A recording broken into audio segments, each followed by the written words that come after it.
கண்டிப்பா எவ்வளோ பேர் சொன்னாலும் நீங்க சொல்றது கொஞ்சம் டிஃப்ரெண்டா இருக்கும் அப்படின்னு அந்த ஒரு டிஃப்ரெண்ட் அவங்க ரொம்ப எதிர்பார்க்கிறாங்க. ஸோ அந்த டிஃப்ரெண்ட் என்ன சொல்ல வரும், ராஜ்குமார் என்ன சொல்றாங்க, சார் என்ன சொல்றாங்க, 12 ராசிக்கு என்னென்ன சொல்ல போறாங்க.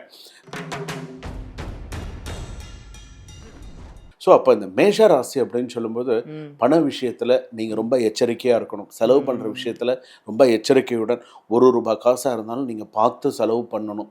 இதில் இன்னொரு விஷயம், இந்த அக்ஷய திருதியை அதில் நான் உங்களுக்கு அந்த பணம் சேருவதற்கும் உங்களுக்கு என்ன பண்ணணும் அப்படிங்கிறது இன்னைக்கு அந்த ஆசை இறக்க விட்டு போகுமா? என்னதான் வேலை, 1.5 லட்சம் ரூபாய் இருக்கட்டுமே, கண்டிப்பா 1 கிராமாவது வாங்கணுங்கிற ஆசை எல்லாருக்குமே. இன்னைக்கு 1.5 லட்சம் ரூபாய் இருந்தாலும் இன்னைக்கு வாங்கி, அதாவது மந்திரலோப, தந்திரலோப, கிரியாலோப, நயமலோப, ஸ்ரத்தாலோப, ஸ்ரத்தையா பண்ணணும், ஆத்மார்த்தமா பண்ணணும்.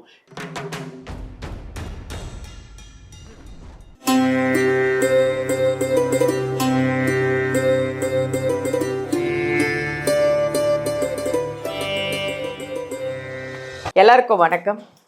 ஜோதிடர் யுகம் சேனல் அனைவருக்குமே வணக்கம். நான் தான் உங்கள் பாலாம்பிகா பேசுகிறேன். ரொம்ப ஒரு அருமையான ஒரு நாள் வரப்போகுதுங்க. என்ன நாள் கண்டுபிடிச்சிட்டிங்களா? ஏப்ரல் 20 பெண்களுக்கான நாள் அப்படின்னு சொல்கிறத விட செல்வம் நம்ம வீட்டுக்குள்ளே வர்ற நாள், மகாலட்சுமி நம்ம வீட்டை தேடி ஓடி வர்ற நாள் தான் அந்த ஏப்ரல் 20 அக்ஷய திதி. ஸோ அந்த அக்ஷய திதி அன்னைக்கு வந்து நம்ம எல்லா பெண்களும் எல்லா நகைக்கடையிலையும் பார்க்கலாம். ஆனால் நகைக்கடையில் பார்க்குறத விட அந்த ஒரு ராசிக்கும் யாருக்கெல்லாம் பணம் கொட்ட போகுது, எந்தெந்த ராசிக்கெல்லாம் பணம் கொட்ட போகுது, எப்படி கொட்ட போகுது, அதுக்கு என்னென்ன விஷயங்கள் இருக்குது அப்படிங்கிறத நம்ம டாக்டர் ராஜ்குமார் சிவாச்சாரியார் அவர்கள் வந்திருக்காங்க. உங்களுக்காக, உங்களுடைய எல்லா ராசிக்காகவும் நான் உங்ககிட்ட நிறைய விஷயங்கள் கேட்டு தெரிஞ்சுக்க போகிறேன். நீங்களும் தெரிஞ்சுக்க போகிறீங்க. வாங்க ஐயாவையும் மீட் பண்ணுவோமே. வணக்கம். வணக்கங்க. வணக்கம். எப்படி இருக்கீங்க? நல்லா இருக்கேன். நீங்க எப்படி இருக்கீங்க? நல்லா இருக்கேன் ஐயா. வாழ்க வளமுடன். அதாவது இப்போ என்னன்னா ஏப்ரல் 20 அக்ஷய திதி வருது. என்ன ஒரு அருமையான நாள். கண்டிப்பா மிக முக்கியமான நாள். வருஷத்துல ஒரு நாள், அந்த ஒரு நாள் யாரும் மிஸ் பண்ணாத ஒரு நாள் அது. ஆமா, எல்லாரும் பெண்கள் எல்லாம் நாங்கெல்லாம் ரெடியா இருக்கிற நாள். ரெடியா இருப்பாங்க. அக்ஷய திதி எதுக்கு? புருஷனை கூட்டிட்டு நேர நகை கடைக்கு போவாங்க. அந்த மாதிரி, அதாவது அந்த நாளில் அட்லீஸ்ட் ஒரு குண்டுமணி தங்கமாவது வாங்கணும் அப்படிங்கிறது இருக்குது. அதனால வாங்குவாங்க. ஸோ அது அக்ஷய திருதி இஸ் வெரி மோஸ்ட் வாங்கிடுறாங்க. ஏதாவது ஒன்று சேர்த்து வச்சு வாங்கணும். அந்த நாளுக்கு உண்டான நம்பிக்கை அது. அதாவது என்னன்னா விலை ஏறிட்டே போகுது. கண்டிப்பாக. ஆனால் என்ன விலை ஏறினாலும் செல்வத்தை உள்ள கூப்பிடுறதுக்கு என்ன வழின்னு உங்களை கேட்க போறாங்க எல்லாருமே. ஒரு ராசிக்கும் இந்த அக்ஷய திதிக்கு என்னென்ன எப்படி இருக்கும், எப்படி பணம் வரும் அப்படிங்கறத மட்டும் கண்டிப்பா. ஜோதிடர் யுகம் நேயர்கள் அனைவருக்கும் வணக்கம். நான் உங்கள் டாக்டர் ராஜ்குமார் சிவாச்சாரியார் பேசுகிறேன். நமஸ்தேஸ்து மகாமாயே ஸ்ரீபீடே சுரபூதிச்சே சங்கு சக்கர கதாஹஸ்தே மகாலட்சுமி நமோஸ்துதே. மகாதேவியை ச வித்மஹே விஷ்ணு பத்னி ச தீமஹே தன்னு மகாலட்சுமி பிரஜோதயாது. உலகெங்கும் வாழக்கூடிய அந்த ஜோதிடர் யுகம் நேயர்கள் அனைவருக்கும் வணக்கம். நான் உங்கள் டாக்டர் ராஜ்குமார் சிவாச்சாரியார் பேசுகிறேன். எல்லாரும் எப்படி இருக்கீங்க? நலமாக இருப்பீங்க நம்புகிறேன். இன்றைய தினம் பாலாம்பிகா மேம் வந்திருக்காங்க. ஸோ அக்ஷய திருதியை பற்றிய சில விஷயங்கள்லாம் இன்றைக்கி நிறையா பேசணும் அப்படின்னு சொல்லியிருக்காங்க. நிறைய சந்தேகங்கள்லாம் கேட்கணும் அப்படின்னு சொல்லியிருக்காங்க. இன்னும் சொல்லப்போனால் மேம் வந்து ஒரு முடிவோட தான் வந்திருக்காங்க. என்னதான் சொல்றாங்க முடிவு தெரியுமா? கண்டிப்பா எவ்வளோ பேர் சொன்னாலும் நீங்க சொல்றது கொஞ்சம் டிஃப்ரெண்டா இருக்கும் அப்படின்னு அந்த ஒரு டிஃப்ரெண்ட் அவங்க ரொம்ப எதிர்பார்க்கிறாங்க. ஸோ அந்த டிஃப்ரெண்ட் என்ன சொல்ல வரும், ராஜ்குமார் என்ன சொல்றாங்க, சார் என்ன சொல்றாங்க, 12 ராசிக்கு என்னென்ன சொல்ல போறாங்க. ஸோ இந்த 12 ராசிக்காரர்கள் என்ன வழிபாடு சொல்லி பண்ணணும் அப்படின்லாம் சொல்லி கேட்டாங்க. ஸோ வாங்க நம்ம சேனலுக்கு போவோம். கடைசி வரைக்கும் ஸ்கிப் பண்ணாமல் பாருங்கள். இப்போ இந்த மேஷ ராசிக்கு அக்ஷய திதி அன்னைக்கு என்ன பரிகாரம், என்ன கோவில், என்ன விசேஷம் பண்ணலாம்? சரிம்மா. அதாவது மேஷ ராசி அப்படின்னு சொல்லும்பொழுது அக்ஷய திருதியை அன்னைக்கு செய்ய வேண்டிய ஒரு விஷயம். ம். அக்ஷய திருதியை அன்னைக்கு மேஷராசிக்கு ஏற்கனவே விரையச்சனியாக இருக்குது, கையில் காசு அபரிவிதமாக செலவாகுது. ஸோ நிறைய விஷயங்கள் இதாக இருக்குது. அதனால் நான் ஏற்கனவே சொல்லியிருந்தேன், இந்த மாதிரி பண விஷயங்கள்லாம் ரொம்ப கவனமாக இருக்கணும். பண விஷயங்களை ரொம்ப ரொம்ப அதாவது பணம் வருவது வேகம், போவது அதை விட வேகம் அப்படின்னு சொல்லலாம் மேஷராசிக்கு. ஸோ இன்னைக்கு சூழ்நிலை அந்த மாதிரி இருக்குது. ஸோ ரெண்டாவது, சம்பாதித்ததை விட சேமிப்பது தான் உன்னை அதிகம் காப்பாற்றும் அப்படின்னு சொல்லியிருக்கு. ஸோ அப்போ இந்த மேஷராசி அப்படின்னு சொல்லும்போது பண விஷயத்தில் நீங்கள் ரொம்ப எச்சரிக்கையாக இருக்கணும். செலவு பண்ணுற விஷயத்தில் ரொம்ப எச்சரிக்கையுடன், ஒரு ரூபாய் காசாக இருந்தாலும் நீங்கள் பார்த்து செலவு பண்ணணும்.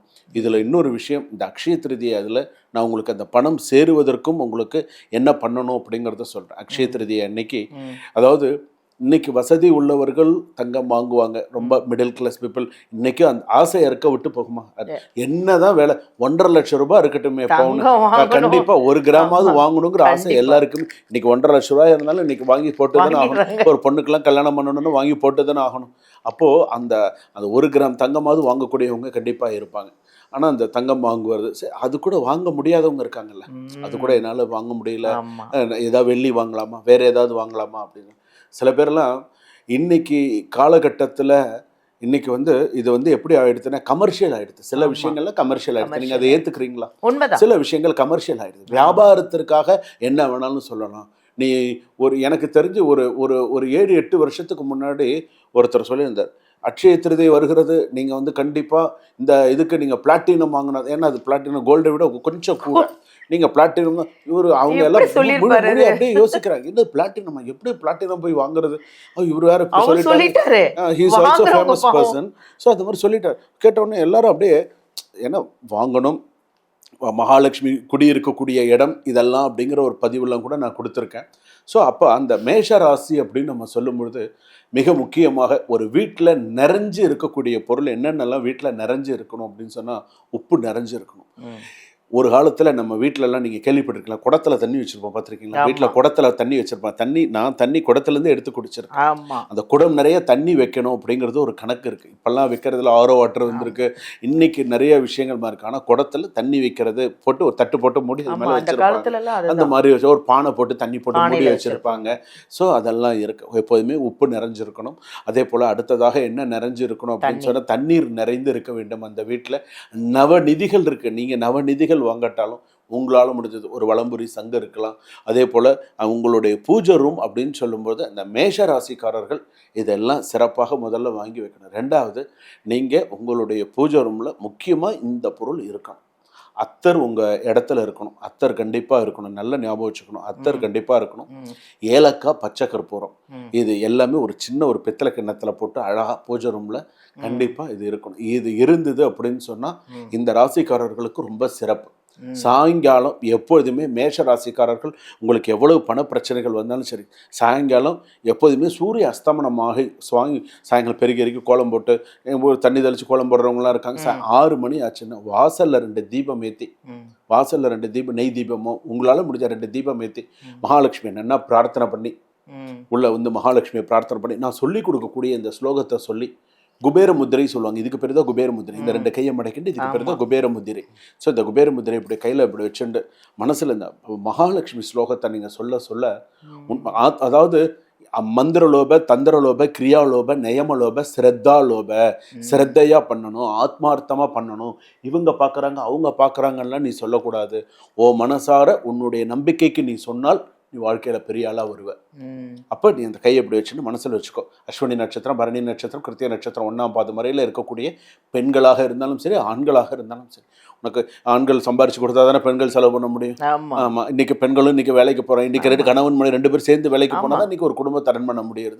அப்போ இந்த ஸ்லோகத்தை சொல்லணும். ஓம் ஐம் ஹ்ரீம் தன ஆகர்ஷண மகாலட்சுமி நமோ நமஹா. ஓம் ஐம் ஹ்ரீம் தன ஆகர்ஷண மகாலட்சுமி நமோ நமஹா. ஓம் ஐம் ஹ்ரீம் தன ஆகர்ஷண மகாலட்சுமி நமோ நமஹா. இதில் வந்து ஓம் ஐம் ஹ்ரீம் அப்படிங்கிறது மூல மந்திரம். தன ஆகர்ஷண, தனம்னா காசு, ஆகர்ஷணம்னா அதிகமாக்குறது. தன ஆகர்ஷண மகாலட்சுமி நமோ நமஹா. ஒன்று வேண்டாம், 27 தடவை சொல்லுங்கள். 27 தடவை கண்ணை மூடி பிரார்த்தனை, கையில் குங்குமம் வச்சுட்டு சொல்லுங்கள்.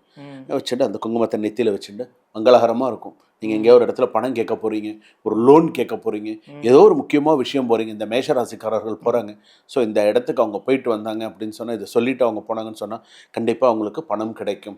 இன்னைக்கு கடன் இல்லாதவங்க இருக்காங்களா? கடன் எத்தனை பேருக்கு கடன் இருக்குது?